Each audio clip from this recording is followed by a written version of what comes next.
Assalamualaikum warahmatullahi wabarakatuh. Sahabat muslim yang dimuliakan oleh Allah, hari kiamat merupakan salah satu rukun iman yang harus dipegang teguh oleh umat Islam. Setelah peristiwa kehancuran alam semesta ini terjadi, bukan berarti kehidupan selesai begitu saja. Justru kehidupan yang kekal baru saja akan dimulai. Ada beberapa rentetan prosesi yang akan dilakukan manusia sebelum menuju surga atau neraka.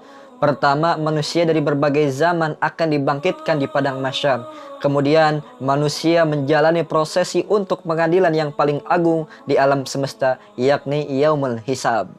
Tidak perlu berbagai saksi layaknya pengadilan di dunia, karena Allah Subhanahu wa taala memiliki bukti otentik yang tidak bisa dibantahkan. Adalah Kitabum Marqum yang mencatat apa saja yang sudah dikerjakan oleh manusia selama hidup di dunia. Lalu seperti apakah kitabnya? Berikut pembahasannya. Namun sebelum dilanjut ke pembahasan, mari dukung channel ini dengan menekan tulisan subscribe agar ilmu dari video ini bermanfaat serta menjadi barokah dunia dan akhirat, dan kami dapat bersemangat untuk membuat video-video bermanfaat di setiap harinya berkenaan tentang khasanah keislaman dan risalah kenabian. Manusia seringkali menganggap remeh atas perbuatan dosa yang sudah dilakukan di dunia. Padahal semua tindakan tersebut akan dimintai pertanggungjawaban ketika di akhirat kelak. Nantinya manusia tidak akan bisa membantah karena Allah Subhanahu wa taala memiliki bukti yang tidak terbantahkan. Di dalam Kitabum Marqum inilah malaikat Allah mencatat segala amal baik dan amal buruk manusia selama menjalani hidup di dunia. Tidak akan ada yang terlewatkan, semuanya terekam dan tertulis dengan benar dan jelas. Tiap-tiap umat dipanggil untuk melihat kitab catatan amalannya. Inilah kitab catatan amalmu, kami yang menuturkan terhadapmu dengan benar. Sesungguhnya kami telah menyuruh mencatat dengan benar dan apa yang telah kamu kerjakan.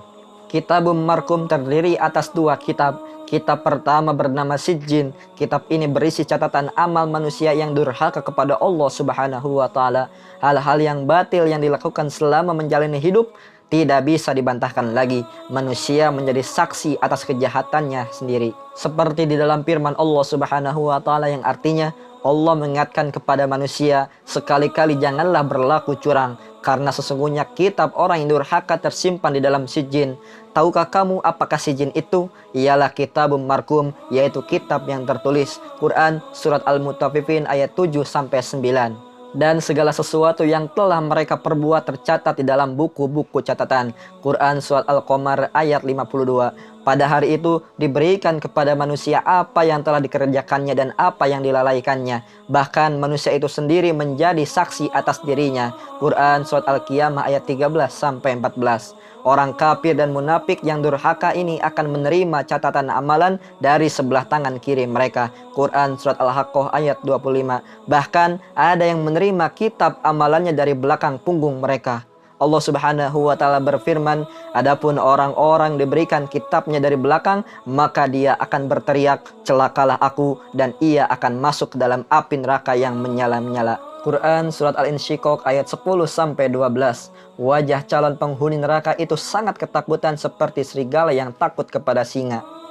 Kitabum Marqum selanjutnya bernama Illiyin. Kitab ini mencatat amal manusia yang melakukan amal kebaikan. Orang-orang beriman akan menerima kitab catatan amalannya dari tangan kanannya. Seperti dalam firman Allah Subhanahu wa taala, dan barang siapa yang diberi kitab catatan amal di tangan kanannya, maka mereka ini akan membaca bukunya itu dan mereka tidak dianiaya sedikit pun.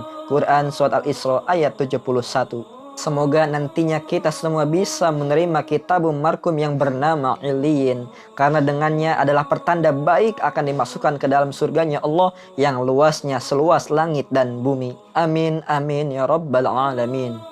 Dan jika video ini membawa manfaat bagi Anda, mari dukung channel ini dengan ikhlas untuk mengetuk pintu subscribe, like, share, dan komen. Mudah-mudahan kita semua dijadikan sebagai umat Islam yang mirip dengan para sahabat Rasulullah, yaitu dapat bertemu dengan Rasulullah di jannahnya Allah Subhanahu wa taala.